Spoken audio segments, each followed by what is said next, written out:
ये हमारे मुस्लिम वॉरियर की एक अलहदा से पहचान है जिसको दुश्मन भी मानता है। तो सर ये आपकी तरबियत का कमाल था, ये कहाँ से जज्बा मेजर साहब को मिला? ये वालदा की तरबियत का ही कह सकता हूँ। इसका उनकी ज़्यादा तरबियत उनके साथ थी, क्योंकि मैं तकरीबन अपनी तमाम ज़िंदगी मैंने बैरून मुल्क की गुजारी है, क्योंकि मैं तकरीबन 40 साल से बैरून मुल्क हूँ। तो ये उसकी बहुत अभी हमें पता चल रहा है, उसके जो दोस्त हैं, जो उसके कुलीग हैं, जो उनके आर्मी के ऑफिसर हैं, जो उसके जवान हैं, जब वो उसकी ये बातें हमें आके यहाँ हमें बता रहे हैं, जब वो हमें यहाँ से मिलने आते हैं उनकी ताज़ियत के लिए, तो वो कहते हैं कि उन्होंने जिस तरह हमारे साथ चलते रहे, वो एक बिल्कुल अलग ही किरदार था। यानी कि वो जो सफ़ात जो शहदा में पाई जाती हैं, वो सफ़ात बिल्कुल अब हमें यकीन आ रहा है कि वो उसमें सारी मौजूद थी। यानी कि वो यहाँ तक भी कहा है, उनके जो जवान थे उन्होंने बोला था कि वो अपना ATM कार्ड हमें महीने के शुरू में ही हमारे हवाले कर देते थे, जबकि दूसरे जो ऑफिसर वगैरह थे वो महीने के आखिर में हमें देते थे। तो वो कहते थे ATM कार्ड ले लो, जो चीज़ चाहिए आप ले आ सकते हैं। कभी उन्होंने हमसे पूछा नहीं है। और ख़ास कर ये है कि वो ये भी है कि जब पाकिस्तान की अफवाज की जानब से बलूचिस्तान के एरिए में या किसी और जगह में भी जब वो डोनेशन के लिए कोई राशन वगैरह देते थे, तो उस इलाके में जब कोई आदमी, एक दो आदमी रह जाते थे, तो उनके जो जवान हैं और ऑफिसर हैं वो कहते थे वो बहुत परेशान होता था उस वक़्त, और वो कोशिश करता था कि जो दो आदमी रह गए इनको मैं किसी तरह से अकोमोडेट कर लूँ। फिर बाद में इसने रमज़ान में भी, जब ये 3-4 रमज़ान को वहाँ पे उसने बाकायदा उसने CSD से वहाँ से उसकी एक स्लिप हमें मिली, यहाँ पे उनके मेजर साहब जो हैं उन्होंने वहाँ से भेजी है उस स्लिप में, और उसने वहाँ से वहाँ पे लोगों के लिए सामान लेके दिया और वहाँ पे तकसीम किया उन लोगों को जो गरीब लोग थे वहाँ पे। और उसके बाद शहादत से चंद दिन कबल उसने अपनी वालदा को फ़ोन करके बताया कि आपके पास मेरे चंद रुपए अभी मौजूद हैं, आप ऐसे करें कि मुझे वो फौरी तौर पे वो पैसे वापस भेजें, ताकि मैं वहाँ जो बलूचिस्तान में गरीब लोग हैं उनको ये ग्रॉसरी यानी कि खाने पीने का सामान लेके दूँ। जिस पर वालदा ने मुझसे कहा कि आपको सामान लेने की ज़रूरत नहीं है, आप ऐसे करें उनको नगद पैसे उनके हवाले कर दें। जिस पर मेजर साहब ने उनको बताया कि यहाँ वो लोग पैसे लेके अपनी पॉकेट में रखते हैं, वो ज़रूरत की चीज़ें नहीं लेते हैं, इसलिए मुझे उनको लेके देना पड़ेगा। इस दौरान उनकी शहादत होगी। फिर उसकी तकरीबन ईद से चंद दिन कबल हमने उस के जो पैसे थे वो हमारे पास जो मानत उसकी पड़ी थी उसमें और ज़्यादा पैसे डाल के हमने वहाँ जो FC के वहाँ पे जो यूनिट ज़ोब के पास जहाँ इनकी शहादत के नज़दीक की एरिया में थे, उनके जो वहाँ पे ऑफिसर थे उनको हमने भेजे। बाद में उन्होंने हमें वहाँ रिसेप्ट वगैरह भी भेजी कि हमने वो डोनेशन वहाँ तकसीम की। और यहाँ पे भी मैं आपको ये बताता चलूँ, जब उसने वहाँ पे जिन लोगों में अपना सामान तकसीम किया था, जब उनको इसकी शहादत का पता चला तो वो लोग यूनिट में आके उन्होंने अपने हमारे जो वहाँ इंचार्ज थे उनके साथ ताज़ियत भी की और अफसोस भी किया। इसलिए हमें अपने शहदा की कुर्बानियों और उन पर फ़ख्र है, क्योंकि हमारी मुसल्लह अफ़वाज का जो इक़दार की वजह से मुजस्सिम है वो हमारी उनकी 3 चीज़ों से है। यानी वो उनका फ़र्ज़, इज़्ज़त और मुल्क।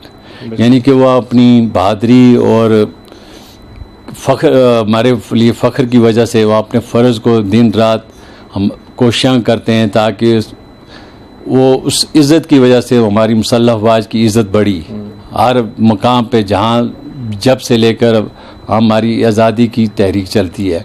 और फिर मुल्क वो पाकिस्तान जिसकी हिफाजत के लिए वो दिन रात तगदो कर रहे हैं। हमें अपने शहदा की जो कुर्बानियाँ हैं उनको भी याद रखना चाहिए।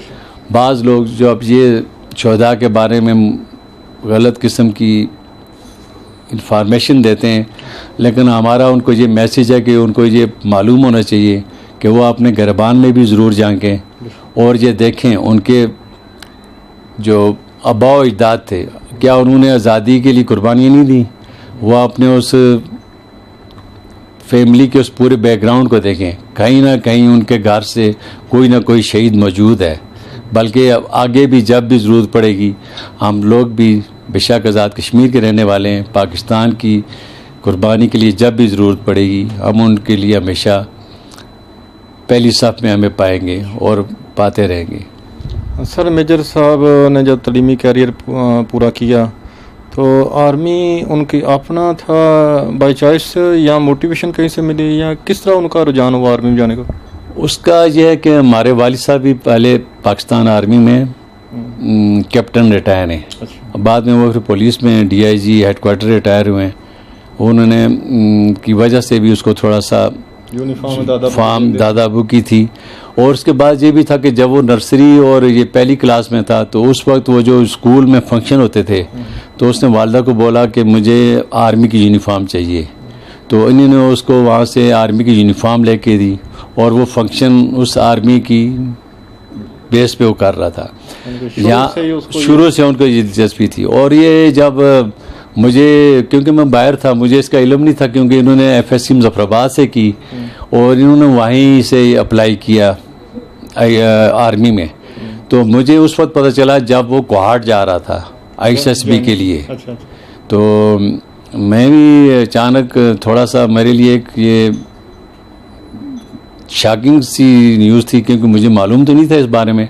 लेकिन फिर यह है कि उसने वहाँ जाके SSB अपने पहले चांस में क्लियर की उसको। और यहाँ हमें उस पर बड़ा फ़ख्र है कि उसने अपने तालीमी कैरियर के साथ जहाँ आर्मी में गया, वहाँ जहाँ पे भी उसकी ड्यूटी लगी उसने बड़ी खुश उसलूबी से सर अंजाम दिया। भटग्राम जाने के थोड़े दिनों के बाद वो वज़ीरिस्तान चला गया। वहाँ तकरीबन 8 महीने उसने गुजारे हैं। थोड़ी नई उसकी एक लाइफ थी वहाँ, थोड़ा सा उसको हमने महसूस किया थोड़ा उसको है परेशानी, लेकिन उसने कभी हमें परेशानी का मौका नहीं दिया। वो हमेशा कहता है बिल्कुल सब ठीक है, सब अच्छा है, इधर कोई ऐसी प्रॉब्लम नहीं है।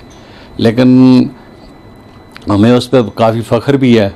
यहाँ हम ये कहना चाहते हैं कि पहले अगर वो हमारी वजह से उसकी पहचान थी कि हम उसके वालिदैन हैं, और जो कोई भी था वो यही समझता था कि ये इनका बेटा है। लेकिन अब जहाँ पे भी हम जाते हैं हम उसकी पहचान है, यानी कि अब उलट हो चुका है। यानी कि आपका नाम पीछे रह गया, हमारा नाम पीछे रह गया, उसका नाम आगे आ गया। कोई भी आदमी हमें कॉल करता है, बेशक वो आज़ाद कश्मीर से हो, पाकिस्तान से हो या बैरून मुल्क से हो, वो सबसे पहले यही बोल रहा होता है कि मेजर साद बिन ज़ुबैर के वालिद बोल रहे हैं। और यहाँ बाज़ार में भी जब हम जाते हैं तो वहाँ पे भी जितने भी लोग हैं वो, हालांकि काफ़ी लोगों को मैंने देखा है बाज़ार में चलते, वहाँ से वो कहते हैं ये मेजर साद बिन ज़ुबैर के वालिद जा रहे हैं, हालांकि मैं उनको जानता नहीं हूँ। उसकी जब पहली दफ़ा मैं सऊदी अरब में था, जब मुझे उसकी इतला मिली, तकरीबन मैं असर की नमाज़ पढ़ के अपने रूम में आया था, तो मुझे इनके जो यूनिट के ऑफिसर हैं मेजर एहसान, उन्होंने मुझे मैसेज कन्वे किया ऐसे हादसा हुआ है जी। तो उस वक्त वो इंजर्ड था। तो बाद में फिर चौथी कॉल पे हमें पता चला उसकी डेथ होगी। ये भी हमारे लिए एक बहुत बड़ा एजाज़ है, क्योंकि शोहदा का बहुत अजीम रुतबा है। इसीलिए यहाँ हमारे पास उलमाए कराम भी आते रहते हैं, वो हमें मुख्तलिफ बारे में शोहदा की एहतराम, फजीलत, अहमियत के बारे में बताते हैं। यानी कि शोहदा जिनका अंबिया और सालेहीन के बाद शुहदा का दर्जा है, यानी कि औलिया कराम का उसके बाद आ रहा है दर्जा। इसलिए ये एक बहुत बड़ा अजीम रुतबा है शहादत का।